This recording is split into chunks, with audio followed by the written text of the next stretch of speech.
Capítulo 4 de Juan, versículo 23 y versículo 24. Evangelio según San, o mejor dicho aún, relato del Evangelio de Jesucristo por Juan 4:23. Dice la palabra: mas la hora viene, y ahora es, cuando los verdaderos adoradores adorarán al Padre en espíritu y en verdad. En dos cosas tenemos que adorar: en espíritu y en verdad. Porque también el Padre tales adoradores busca que le adoren.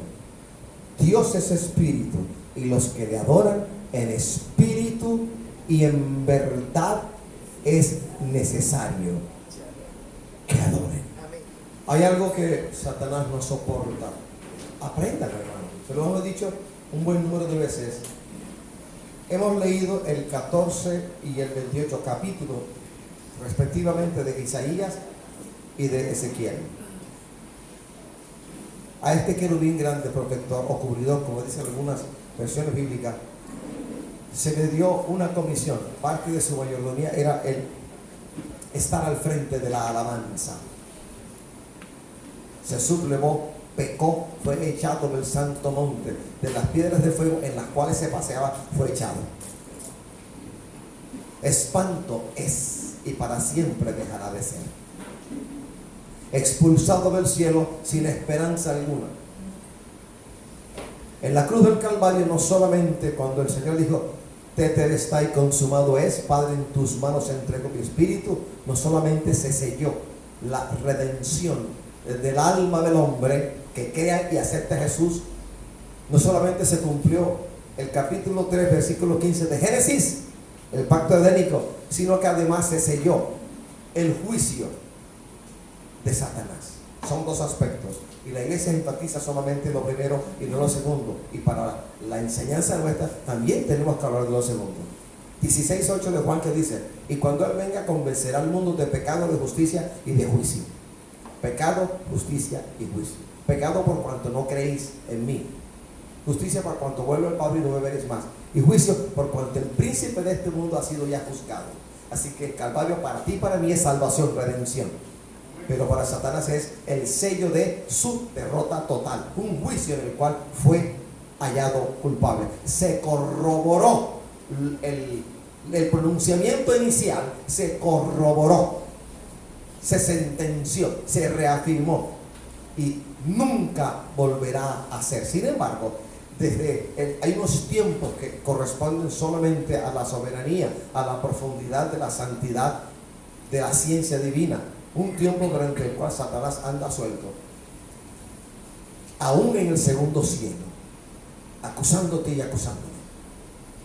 Apocalipsis me enseña que a partir de la segunda mitad de la semana 70 de Daniel, cumplidos los primeros 3 años y medio,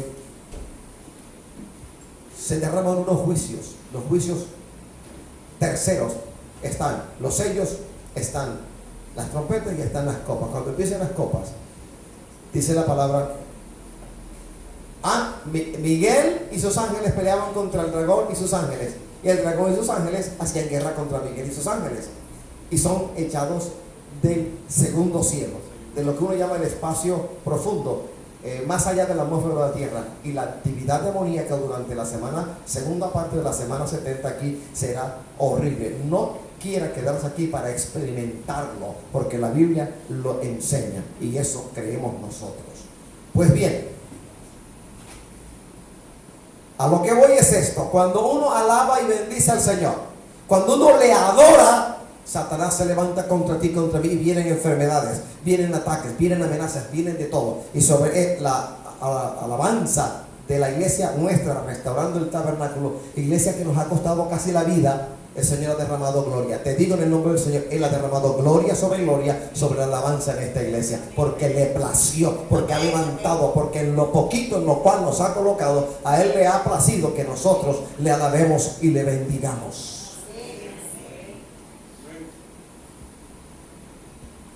Ayer decíamos, durante la tercera parte de la enseñanza acerca de la evangelización, hablando de la cosecha, la última etapa de estas 3 etapas de las cuales hablamos durante 3 sábados, que toda acción produce una reacción en sentido contrario y de igual intensidad. Eso es física, eso es dinámica. Y en el plano espiritual es lo mismo. 6:7 de Gálatas que dice: no se engañéis, Dios no puede ser burlado, pues todo lo que el hombre sembrase, eso también segará. Si yo siembro amistad, siembro palabra, siembro ciencia relevada desde lo alto, ¿qué cree usted que voy a recoger a la larga? Voy a recoger lo que he sembrado, y allí no puedo engañar al Señor. Usted tampoco lo puede engañar. Dios no puede ser burlado. Alabados al Señor. Así que la alabanza tiene que estar presente en nuestros labios. En una consejería matrimonial hace mucho tiempo, mi esposa y yo estábamos, y a mí el Señor me habló. Escuché audible que me decía: desde que oren hasta que el Señor responda su oración, hay 3 cosas que el Padre demanda: que le alaben, que llamen lo que no es como si fuera, y que oren por los que están en necesidad. 3 cosas, 3 ejercicios, 3 mandatos, 3 normas que el Señor manda a hacer. Porque cuando yo oro y espero inoficiosamente, ociosamente que el Señor me responda, créeme que el corazón va a fallar, se va a desvanecer, va a sucumbir la fe. Así que de manera ociosa no voy a esperar la respuesta del Señor, sino que me voy a mover. ¿Cómo? Alabándole. ¿Cómo? Sin ganas, que las ganas lleguen cuando les dé la gana.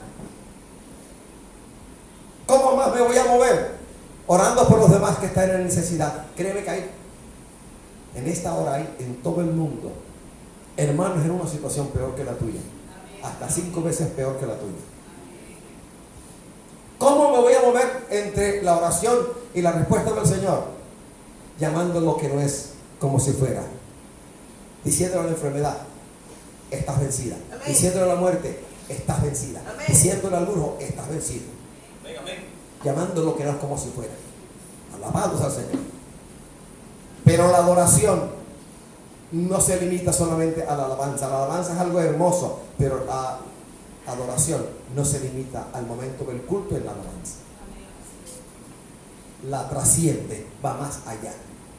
Mira lo que dice la palabra: en espíritu y en verdad. Así es como el adorador de Jehová debe presentarse ante el Señor. En espíritu y en verdad, no con emoción. Cuando dice espíritu, es no con emociones, sino de espíritu a espíritu, acomodando el Señor lo espiritual a lo espiritual. Y en verdad, según la palabra, no según nada extraño, nada raro. Pues bien, vamos al Antiguo Testamento.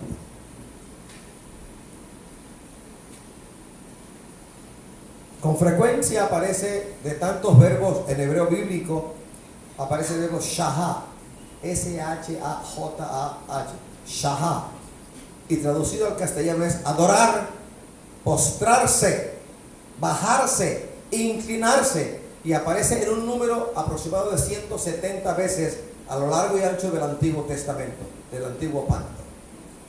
Vamos a Génesis 18:2, que es un ejemplo. Génesis 18:2. Gracias, Señor.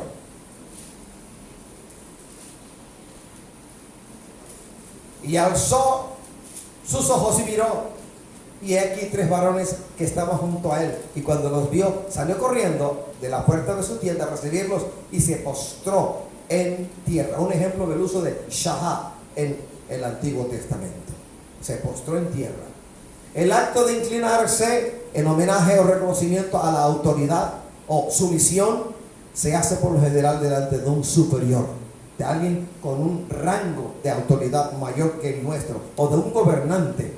Vamos a 1 de Samuel 24:8. 1 de Samuel 24:8.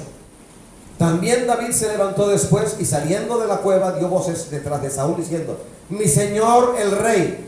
Y cuando Saúl miró hacia atrás, David inclinó su rostro a tierra e hizo reverencia. Otro uso del verbo shahá en el Antiguo Testamento. Vamos al libro de Ruth 2:9. Mira bien el campo que siguen y síguelas, porque yo he mandado a los criados que no te molesten. Y cuando tengas sed, ve a las vasijas y bebe el agua que sacan los criados. Ella entonces, bajando su rostro, se inclinó a tierra y dijo: ¿por qué he hallado gracia en tus ojos para que me reconozcas siendo yo extranjera? Era moabita Ruth. Gracias, Señor. Entonces, Shahá es el término usado generalmente para llegar ante Dios en adoración. En adoración. Vamos a Génesis 37:7. He aquí que atábamos manojos en medio del campo, y aquí que mi manojo se levantaba y estaba derecho, y que otros manojos estaban alrededor y se inclinaban al mío. Las gavillas de José. También vamos a 1 Samuel 15:25. Y Samuel respondió a Saúl: no volveré contigo, porque desechaste la palabra de Jehová, y Jehová te ha desechado para que no seas rey de Israel. Y volviéndose a Samuel para irse, él le asió de la punta de su mano, y este se rasgó. Entonces Samuel le dijo: Jehová ha rasgado hoy de ti el reino de Dios y lo ha dado a un prójimo tuyo mejor que tú. Y además, el que es la gloria de Israel no mentirá ni se arrepentirá, porque no es hombre para que se arrepienta. Y él dijo: yo he pecado, pero te ruego que me honres delante de los ancianos de mi pueblo y delante de Israel, y vuelvas conmigo para que adore a Jehová tu Dios. Y volvió Samuel tras Saúl, y adoró Saúl a Jehová. Después dijo Samuel: traedme a Agag, rey de Amalek. Y Agag vino a él alegremente, y dijo a Agag: ciertamente ya pasó la amargura de la muerte. Y Samuel dijo: como tu espada dejó a las mujeres sin hijos, así tu madre será sin hijo entre las mujeres. Entonces Samuel cortó en pedazos a Agag delante de Jehová en Gilgal. Se fue Samuel luego a Ramá, y Saúl subió a casa en Gaba de Saúl. Y nunca después vio Samuel a Saúl en toda su vida. Y Samuel lloraba a Saúl, y Jehová se arrepentía de haber puesto a Saúl por rey sobre Israel. En este trance vemos dos cosas. Vemos al que fue el último juez sobre Israel, al que era sacerdote por providencia divina, y al que era profeta.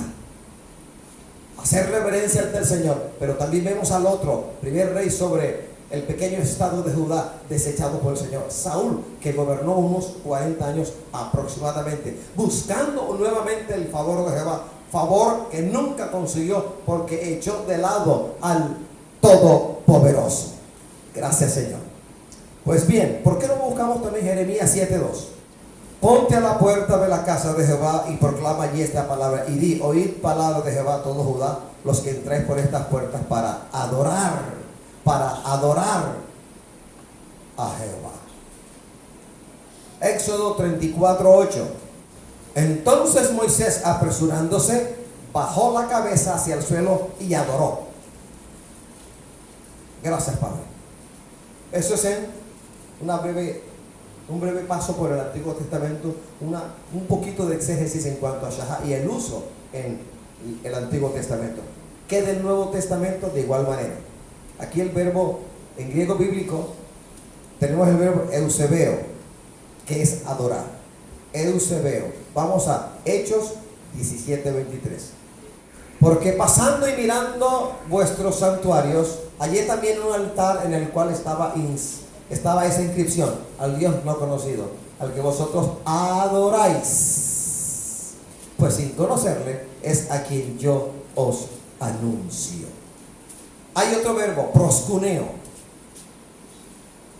hacer reverencia, obedecer, que es la palabra más comúnmente traducida, obedecer. Mateo 4:10. Entonces Jesús le dijo: vete, Satanás, porque escrito está: al Señor tu Dios adorarás, y a Él solo servirás. Adorar. Sebo es otro verbo utilizado en el Nuevo Testamento. Hacer reverencia con devoción, reverenciar a alguien o a algo con devoción. Mateo 15:9. Pues en vano me honran, enseñando como doctrinas mandamientos de hombre. Hacer, dar honra. Hay otro verbo, sebasomai. Romanos 1:25, honrar. ya que cambiaron la verdad de Dios por la mentira, honrando y dando culto a las criaturas antes que al Creador, el cual es bendito por los siglos. Amén. Honrar, hacer reverencia, dar honra. Hay otro, del cual hemos hablado desde este púlpito. La tregua, así como suena. Vamos a Filipenses 3:3. Porque nosotros somos la circuncisión, los que en espíritu servimos a Dios y nos gloriamos en Cristo Jesús, no teniendo confianza en la carne. Todos estos verbos, eusebeo, proskuneo, sebo, sebasumai, la tregua, indican que la adoración no se limita a la alabanza, va más allá. Estos verbos indican al creyente, al lector de la Biblia, que es necesario que reconozcamos la naturaleza de Dios, que reconozcamos sus atributos, que reconozcamos sus caminos, sus demandas, sus exigencias, y que estemos siempre delante de Él. Entonces, a la luz de la Sagrada Escritura, podemos ir formando un concepto bíblico de lo que es adorar, que es no solamente cantar con el corazón, sino también, y por encima de todas las cosas, reconocer a Dios lo que Él es, reconocer sus obras y ser obediente. El que obedece el mandamiento del Señor es un adorador que adora a Él, al Padre, en espíritu y en verdad, porque lo hace de espíritu a espíritu. Esta palabra no la reveló papi y mami, la reveló el Espíritu Santo. Y en verdad, porque es guiado por la verdad. Y conoceréis la verdad, y la verdad os hará libre. Y la verdad no es un concepto, la verdad es un Señor muerto, sepultado y resucitado y sentado a la diestra del poder de Dios. Nuestra verdad tiene nombre propio: Jesucristo el Señor. Amén. Alguien va, pero yo no soy cantor. Yo tampoco, yo tengo voz de cucarrón. Pero a pesar de la voz de cucarrón, el Señor no mira la voz de cucarrón. No, mira mi corazón, el corazón del que canta, el corazón del que se presenta ante Él, estando en el baño, en la cocina, en el patio, de camino al hogar, de vuelta al hogar, como sea, donde sea, en todo momento, se puede adorar al Dios Todopoderoso. Cuando una mujer que no es la mía me insinúa algo y le digo: Dios te bendiga, Dios te guarde, estoy felizmente casado, voy para allá, 39 años de matrimonio, allí alabo, honro al Dios Todopoderoso y le adoro en espíritu y en verdad. A su nombre, alabados al Señor. Pues bien, ¿cuál es el significado de la adoración que Dios demanda de nosotros, que Dios espera de la iglesia? ¿Cuál es el significado de adoración? Que tu corazón se desborde como el río Magdalena cuando llueve intensamente y el río se sale de madrina, como dicen los antiguos, cuando se sale de su cauce. Que tu corazón desborde y que medite en el Señor y aprecie lo que Dios es en Cristo nuestro Salvador. Va más allá de la alabanza y va más allá de decir gracias, Señor. Va más allá. Es presentarle a Dios lo que Él nos ha dado. Y adivine, ¿quién nos dio el Señor? A Jesucristo. La dádiva del Padre para ti y para mí se llama Jesucristo. La libación de Él para nosotros, Jesucristo. El regalo de regalos, la dádiva de dádivas, el presente del presente, Jesucristo muriendo en la cruz del Calvario y luego resucitando para nunca más volver a morir. Su vida indestructible es la dádiva del Padre para cada uno de nosotros. Alabados al Señor. Y el Espíritu Santo lo que hace es procurar alejar nuestra mente de tantas cosas y llevarla a la contemplación, que va a través de Jesucristo muriendo y resucitando y diciendo: vengo pronto por mi iglesia. Alabado el Señor. Ahora bien, el lugar de la adoración en la dispensación de los patriarcas, de esa dispensación, el Señor nos ha traído lo que fue la revelación del altar. El altar implicaba tres cosas. El altar, propiamente dicho, es el lugar. El sacrificio, un corderito de un año sin defectos. Y el sacerdote, el que ejecutaba, el que implementaba el sacrificio. Estos tres elementos nunca pueden estar separados el uno del otro. Ahora nosotros no matamos un chivo guajiro, un cordero santanderiano, no lo hacemos. Ahora nuestra alabanza, nuestra abstención de cosas que no convienen a la vida, nuestra obediencia es el verdadero sacrificio que le presentamos al Señor. con cánticos espirituales. Así que el cantar no es suficiente. No es suficiente, va más allá. Hay que cantar, amén, que hay que cantar, pero va más allá. Hay que obedecer, hay que obedecer, hay que obedecer. Porque si hablamos de voces, yo he conocido a muchos y a muchas, aún en las iglesias, con una voz digna de que los llamen de una disquera local para que graben un disco. Sí, señor, tremenda voz, pero ¿de qué le sirve a esa alma si se va a perder? ¿De qué le sirve esa voz? ¿De qué le sirve ese regalo? ¿De qué le sirvió? De nada. Y en el infierno mismo hay un montón de gente que con voces espectaculares, esplendorosas, y están en el infierno. Señor, levante a más cantantes, cantores en las iglesias evangélicas. Sí, pero que los cantores y las cantantes sean adoradoras.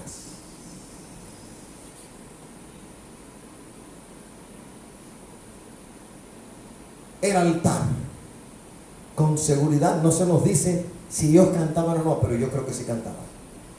Porque esa revelación de altar, sacrificio y sacerdote, venida de Dios, implicaba que los hermanos sí cantaban. ¿Qué cánticos? No sé, pero ellos cantaban. Es normal que el hombre cante. El hombre por naturaleza es rítmico. Respiramos rítmicamente, el corazón late rítmicamente, caminamos rítmicamente, hablamos rítmicamente. Todo tu ser habla de que nosotros vivimos la vida así, a ritmo. Alabado Jesús. Luego, en la dispensación de la ley o pacto sinaítico, antes, en la transición esa, tenemos la revelación del tabernáculo. Allí se alababa al Señor. Y luego una sede fija, el templo. Allí se alababa al Señor. Había cantores. Durante el reinado de David hubo una organización bien grande acerca de los cantores. Quienes cantaban y las órdenes, los grupos que cantaban. Y ahora, en la dispensación de la gracia, el creyente tiene un lugar de adoración. ¿Y sabes dónde está? En lo que uno llama corazón. Que no es esta válvula, sino que es el asiento de nuestros sentimientos. Allí donde uno toma decisiones, allí donde uno endurece el corazón o lo enternece. Allí donde uno toma decisiones. La conciencia reflexiva, allí le adoramos. Romanos 12:1. Así que, hermanos, os ruego por las misericordias de Dios que presentéis vuestros cuerpos en sacrificio vivo, santo, agradable a Dios, que es nuestro culto racional. Gracias, Padre. Vamos a Hebreos 13:15. Así que ofrezcamos siempre a Dios por medio de Él sacrificio de alabanza, es decir, fruto de labios que confiesan su nombre. Y de hacer bien y de la ayuda mutua no os olvidéis, porque de tales sacrificios se agrada Dios. Gracias, Padre. Así es que tiene un significado profundo en nuestra vida la adoración, y es en lo que uno llama corazón, el lugar de la adoración al Todopoderoso. Y cuando uno alaba, uno abofetea a Satanás. Cuando uno alaba, uno golpea la mejilla de los demonios que vienen contra uno. Uno avergüenza las tinieblas. Cuando uno alaba de corazón, cuando uno adora de corazón, uno mueve la diestra de Jehová a nuestro favor. Cuando uno adora de corazón, las tinieblas retroceden. Cuando uno adora de corazón, hay muchos que crujen los dientes porque no tienen nada más que hacer sino hacer eso. Cuando uno adora al Señor, las circunstancias se mueven. Uno mueve la diestra de Jehová a nuestro favor. El orar no es abracadabra o ábrete sésamo. Yo oro 1, 2, 3 veces y automáticamente la puerta de la bendición se abre. No, no es así. Depende del corazón, depende de muchas cosas. Hay oraciones que el Señor responde antes de que abras tu boca. Isaías lo dice. Antes de abrir la boca, ya el Señor ha respondido. Hay oraciones que toman tiempo, qué sé yo, 3 años, 15 años, 30 años, el tiempo que Él quiera. El hermano Abraham le tomó 25 años al haber hecho una oración, el haber recibido una promesa, y finalmente llegó Isaac, el hijo de la promesa, cuando tenía 100 años. Es decir, a los 75 vino la promesa y usted no ha pasado 5 años y se está muriendo. Señor, ¿cuándo me vas a responder? No han pasado ni 5 años todavía desde que oraste por eso. Alabado Jesús. Es potencia. Adorar al Señor es potencia. Cuando Satanás te observa, sus demonios te observan, y el montón de hombres y mujeres alienados que sirven a Satanás de una u otra forma te observan y ven tu obediencia, te ven no tomando trago, te ven no consumiendo licor, no consumiendo droga, te ven dedicado a una sola mujer, te ven dedicado a la iglesia, te ven no de estadero en estadero, ni discoteca en discoteca, te ven consagrado, apartado para el servicio del único y verdadero Dios. Entonces se dan cuenta que usted, mi hermano, es un adorador que adora al Padre en espíritu y en verdad. Y el ataque viene, pero que vengan los ataques, que el más grande está con nosotros. Amén. Romanos 8:31 dice: ¿qué pues diremos esto? Si Dios es por nosotros, ¿quién contra nosotros? Amén. El que no escatimó ni a su propio Hijo, sino que lo entregó por nosotros, ¿cómo no nos dará juntamente con Él todas las cosas? Dice la palabra. Y yo creo la palabra. A ti no te creo, ni a mí mismo. Le creo al Señor en su palabra. Amén. Amén. La adoración es fragancia. Es como incienso aromático, escogido, quemado, que sube. Y qué olor tan agradable. Así es la adoración. Incienso producido por el Espíritu Santo que aleja nuestros pensamientos de lo mundano, de lo común y corriente, de lo profano, y nos lleva a la contemplación de alguien que está en luz inaccesible.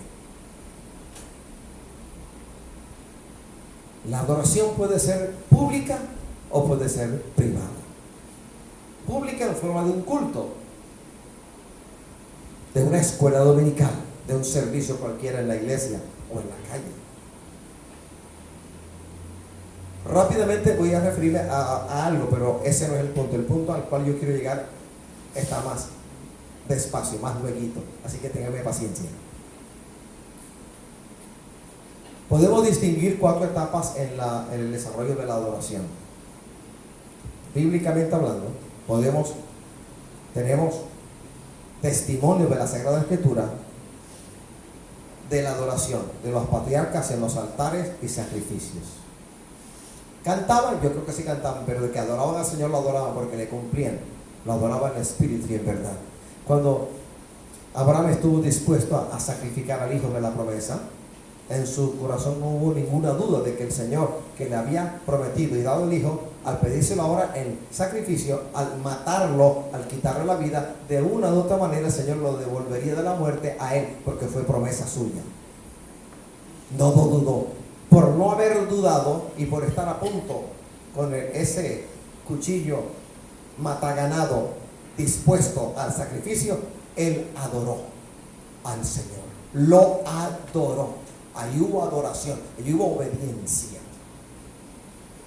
Adoración en altares y sacrificios. Por ejemplo, en Génesis capítulo 12, versículos 7 y 8, para el que está tomando apuntes.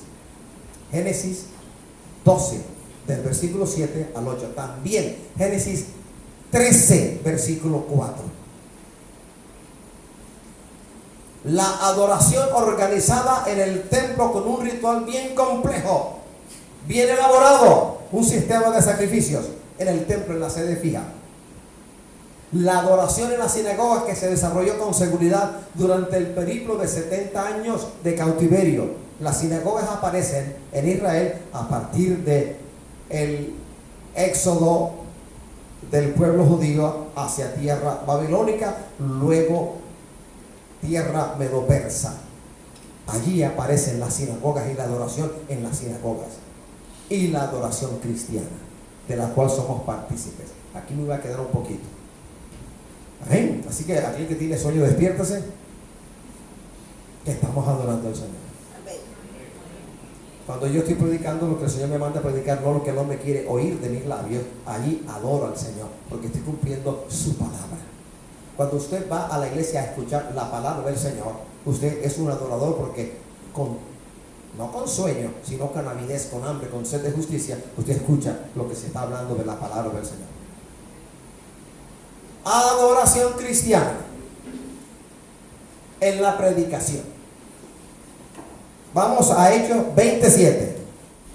El primer día de la semana, reunidos los discípulos para partir el pan, Pablo les enseñaba habiendo de salir al día siguiente, y alargó el discurso hasta la medianoche. Ahí fue donde un joven llamado Eutico, que se quedó dormido y estaba en la parte superior de esa casa, se cayó y se mató. Menos mal, primero, estamos en un solo piso, menos mal.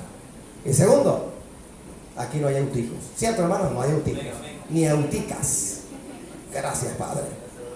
La adoración cristiana también se da en la lectura de la Sagrada Escritura. Santiago 1:22. Pero sed hacedores de la palabra y no tan solamente oidores, engañándoos a vosotros mismos. La adoración cristiana también se da en la oración. Primera de Timoteo 2:8. Quiero pues que los hombres oren en todo lugar, levantando manos santas, sin ira ni contienda. La adoración cristiana también la vemos en cantos. Efesios 5:19. Hablando entre vosotros con salmos, con himnos y cánticos espirituales, cantando y alabando al Señor en vuestros corazones, dando siempre gracias por todo al Dios y Padre, en el nombre de nuestro Señor Jesucristo. La adoración cristiana también se da en el bautismo y en la Santa Cena. Primera de Corintios 11:18. Pues en primer lugar, cuando os reunís como iglesia, oigo que hay entre vosotros divisiones, y en parte lo creo. Porque es preciso que entre vosotros haya disensión, para que se hagan manifiestos entre vosotros los que son aprobados. Cuando pues os reunís vosotros, esto no es comer la cena del Señor, porque al comer cada uno se adelanta a tomar su propia cena, y uno tiene hambre y otro se embriaga. Pues, ¿qué no tenéis acá? ¿No tenéis casas en que comáis y bebáis? ¿O menospreciáis la iglesia de Dios y avergonzáis a los que no tienen nada? ¿Qué os diré? ¿Os alabaré? En esto no os alabo.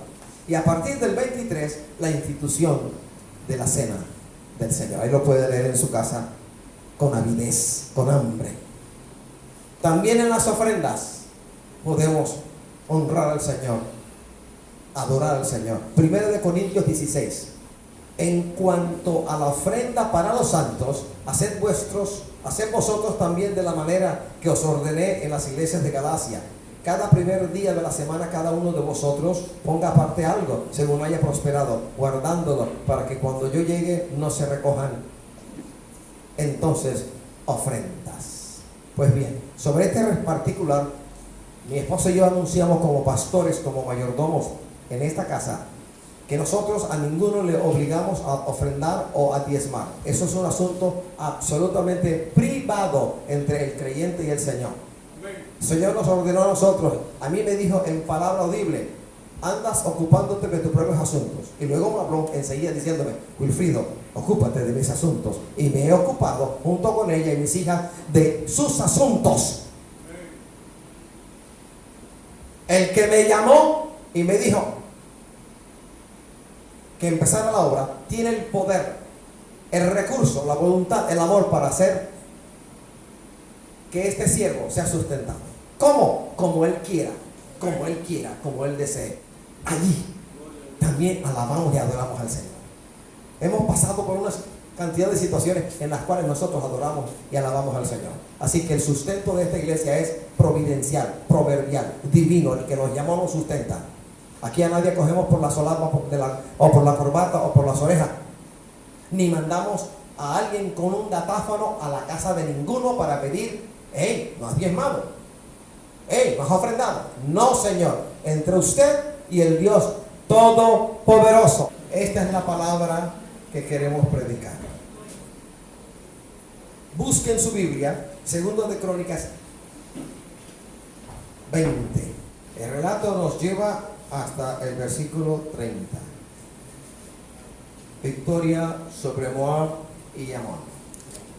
Pasadas estas cosas, aconteció que los hijos de Moab y de Amón, y con ellos los otros de los amonitas, vinieron contra Josafat a la guerra. Y acudieron algunos y dieron aviso a Josafat diciendo: contra ti viene una gran multitud del otro lado del mar y de Siria. Y aquí están en Hazezón Tamar, que es el Engadi. Entonces él tuvo temor. Y Josafat humilló su rostro para consultar a Jehová e hizo pregonar ayuno a todo Judá. Una invasión de viejos enemigos de la casa de Israel. Moabitas, amonitas y los del monte de Seir, una confederación perversa. Cada uno odiaba a los demás. Los amonitas no gustaban de los otros dos. Los moabitas no gustaban de los otros dos. Los del monte de Seir eran enemigos de ellos, pero los unió el despropósito de venir contra Israel para desarraigarles. ¿Qué los separaba? El odio del uno por el otro. Así que la fortaleza de esta confederación de enemigos era el hecho de estar juntos. A su vez, el punto flaco era el hecho de que cada uno apuntaba a su propio interés. El versículo 6 es una oración moderna. En este libro hay oraciones de modelo que uno puede seguir. En 2 de Crónicas, la de Salomón en el capítulo 6 y la de rey Josafat en este mismo pasaje. 26 dice: y dijo Jehová Dios de nuestros padres. Esta es la oración de Josafat. Y dijo Jehová Dios de nuestros padres: ¿no eres tú Dios en los cielos? Y tienes dominio sobre todos los reinos de las naciones. ¿No está en tu mano tal fuerza y poder que no hay quien te resista? Entonces, llamo la atención, enfatizo el versículo 3. Mire lo que hizo Josafat. Cuando a él le comunicaron, eran tiempos de paz. Y luego llegó la noticia triste de la invasión, porque estos enemigos ya habían colocado emboscadas. Entonces él es Josafat. Entonces Josafat tuvo temor y Josafat humilló su rostro para consultar a Jehová. Dicho en castellano contemporáneo, se fue de bruces a preguntar y a pedir ayuda al Señor. No solamente él. E hizo pregonar ayuno a todo Judá. Y se reunieron los de Judá para pedir socorro a Jehová. Y también de todas las ciudades de Judá vinieron a pedir ayuda a Jehová. Entonces Josafat se puso en pie en la asamblea de Judá y de Jerusalén, en la casa de Jehová, delante del atrio nuevo. Gracias, Señor. En un momento feo, porque la invasión era inminente. El asunto era que iban a venir, el asunto fue que ya estaban allí, en la frontera, en donde habían colocado emboscada los tres ejércitos. En número superaban ampliamente al ejército de Judá. En número, en fiereza, en armamento, los superaban. Y aparte de eso se unieron. Así que una horda enmotinada se levantó contra Judá. ¿Qué hizo el rey? Se humilló. ¿Qué hacemos nosotros ante la dificultad? Empezamos a hablar, a rajar, a quejarnos. Señor, pero yo te sirvo. ¿Dónde está tu ayuda? ¿Dónde está tu misericordia? No te veo a ti, Señor. Yo te sirvo y yo no veo que tú me ayudas. Esas y peores cosas somos capaces de pensar y de confesar. Y cuando eso hacemos, le llamamos al Señor mentiroso e incapaz. Cuando esto hacemos, pisoteamos la sangre del Cordero que nos ha lavado. Cuando esto hacemos, insultamos al Espíritu Santo de la gracia divina. Vamos a hacer un resumen del capítulo 20 de 2 de Crónicas, del versículo 1 al 30. Victoria sobre Moab y Amón. Una vez escuchaba la noticia, entregado el reporte, el rey, el líder, Josafat, comenzó con un acto de adoración a Dios. Empezó adorando al Señor. Empezó adorando al Señor. ¿Cómo lo hizo? Se humilló. ¿Cómo hizo? Pidió la ayuda. ¿Cómo hizo? Recordó que el Señor había dado esa tierra en herencia a Abraham y al pueblo salido de los lomos de Abraham. Recordó al Señor que ellos le alababan, que ellos ya habían sido librados de ocasiones anteriores de peligros. Recordó el pacto abrahámico, recordó el pacto davídico. Este rey se fue atrás y empezó a recordar al Señor: tú has hecho esto, tú has hecho esto, tú has hecho esto. Cosas que deberíamos aprender nosotros. Porque así como de muerte me has librado, de muerte también librarás a todo aquel que en ti confíe, Señor. Así como enfermo, el médico no daba ni 5 centavos por mí, también. Y luego vino la sanidad o el milagro y la voz del Señor diciendo: un espíritu de enfermedad fue enviado contra ti para sepultarte y yo lo impedí. Así a otro enfermo que crea y que clama al Señor y que se humilla ante Él, recibirá de igual manera un verdadero milagro. Cuando uno se humilla, uno prepara el terreno para que la bendita gloria de Jehová fluya y cambie las circunstancias adversas en circunstancias favorables a nuestra vida. Alabado sea el Señor. Comenzó con un acto de adoración a Dios.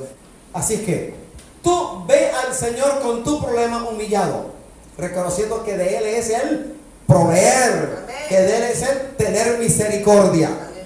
Ven a Él humillado, reconociéndolo a Él en todo, humillándote bajo su poderosa mano, y empieza a adorarle, porque en ese momento el Espíritu Santo, capítulo 8 del libro de Romanos, pondrá en ti cómo hacerlo, te guiará, pondrá palabra, pondrá cánticos, pondrá palabras que tú nunca has hablado en tu boca y las hablarás, porque el Espíritu Santo toma del Padre, toma del Hijo y lo trae al creyente para que el creyente venga ante el Padre para adorarle, para bendecirle, para glorificarle. Amén. ¿Qué voy a decir? En ese momento el Señor pondrá en ti que decir. Lo vas a saber. Alabado sea el Señor. Pero empieza con un acto de adoración a Dios. Cuando yo me humillo, Miqueas dice: hombre, el Señor te ha dicho que demanda el Señor de ti. Que hagas justicia, que hagas misericordia y que te humilles delante del Señor. Ahí están las 3 cosas en las cuales se nos va la vida. Número 2. Después que Josafat se humilló junto con el pueblo ante la inminente invasión de Moab, Amón y de los montes de Seir, después de haber empezado con un acto profundo de adoración, él le recordó al Señor las promesas divinas.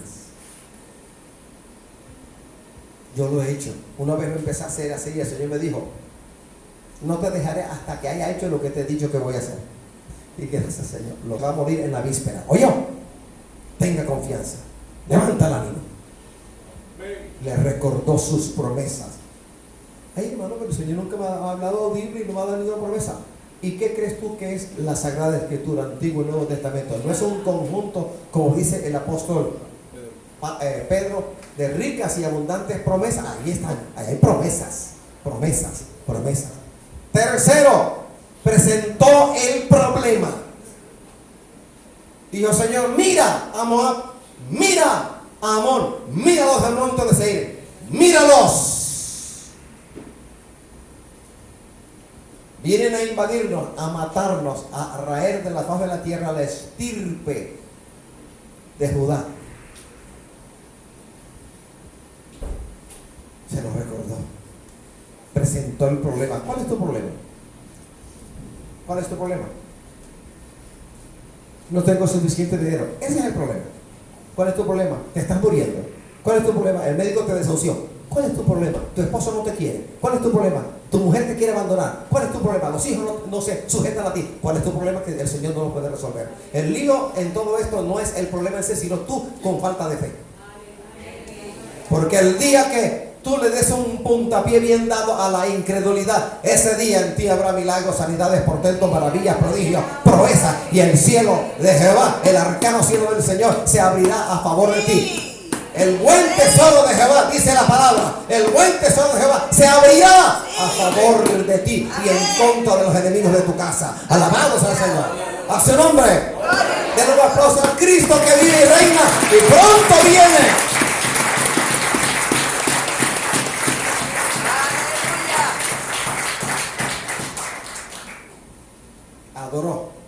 recordó las promesas del Señor, presentó el problema. Cuarto, ¿sabes lo que hizo? Pidió ayuda. Señor, ayúdame, socórreme, guárdame, líbrame, pelea mis batallas.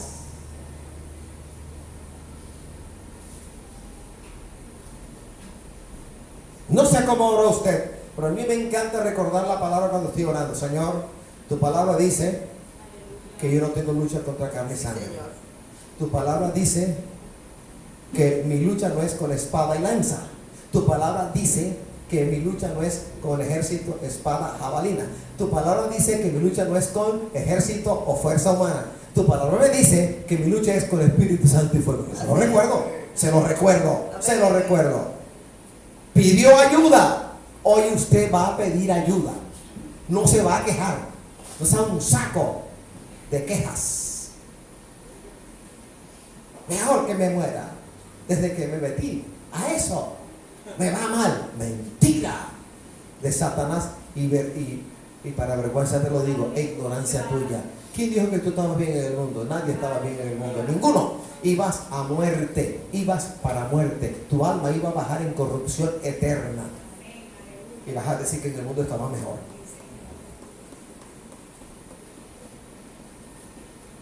Quinto, ¿qué hizo Josafat? Confiado, empezó a darle gracias al Señor. Empezó a darle gracias al Señor de manera anticipada por las cosas que sus ojos aún no habían visto. Se anticipó al mover de la diestra de Jehová. Se anticipó y empezó a dar gracias. Y se anticipó y dio gracias a Dios anticipadamente. Aún antes de concretarse la victoria, dio gracias. Dio gracias. Dio gracias. Eso significa, llamó lo que no era como si fuera. ¿Y qué hicieron? Uno lee, vamos a leer el versículo 21 al 20 y 21. Y cuando se levantaron por la mañana, salieron al desierto de Tecoa. Y mientras ellos salían, Josafat, estando en pie, dijo: oídme, Judá y moradores de Jerusalén, creed en Jehová vuestro Dios y estaréis seguros. Creed en sus profetas y seréis prosperados. Y habido consejo con el pueblo, puso a algunos que cantasen y alabasen a Jehová, vestidos de ornamentos sagrados, mientras salía la gente armada, y que dijese: glorificad a Jehová, porque su misericordia es para siempre. Se movieron de mañana. ¿Y quién iba al frente? La gente de Judá, la gente de la alabanza. La gente de armas iba detrás, iba a la retaguardia. ¿Quién iba a la vanguardia del ejército de Judá? Los de la alabanza, los que alababan y cantaban. Así fueron a la guerra. Así fueron a enfrentar al enemigo. Y alababan diciendo: porque para siempre es su misericordia. Cantando, cantando, cantando, yendo al enemigo como si ya hubiesen regresado victoriosos de la batalla que todavía no se había librado. Y aquí hay una tremenda enseñanza para ti, mi hermano y mi hermana, sobre todo mi hermanita que viene con el corazón pequeñito. Marcharon a la guerra gozosos, como si ya hubiesen ganado.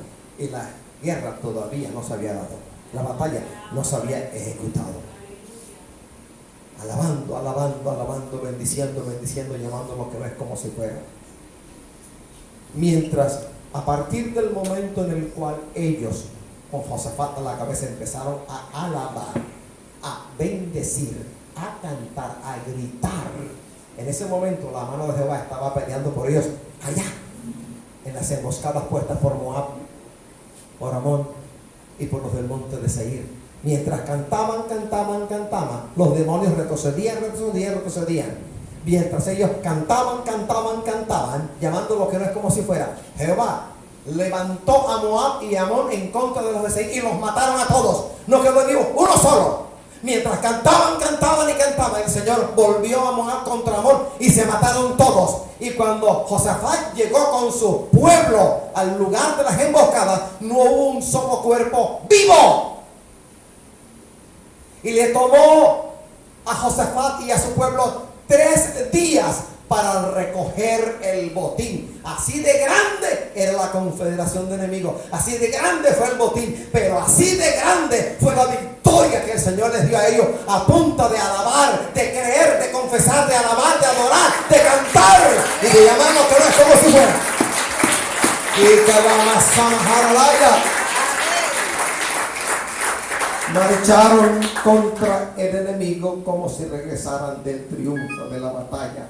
Como fueron gozosos después, como si ya la victoria se hubiese dado y la victoria no se estaba dando. El que estaba luchando era el Dios Todopoderoso. Cuando Jehová ruge y dice: esta es mi batalla, tú no vas a pelear, yo voy a pelear. Quítate del medio, vete de bruces, alaba, adora al Señor y cántale, porque Él hará proezas en tu vida, en tu familia, en nuestra iglesia. Póngase de pie. Amén.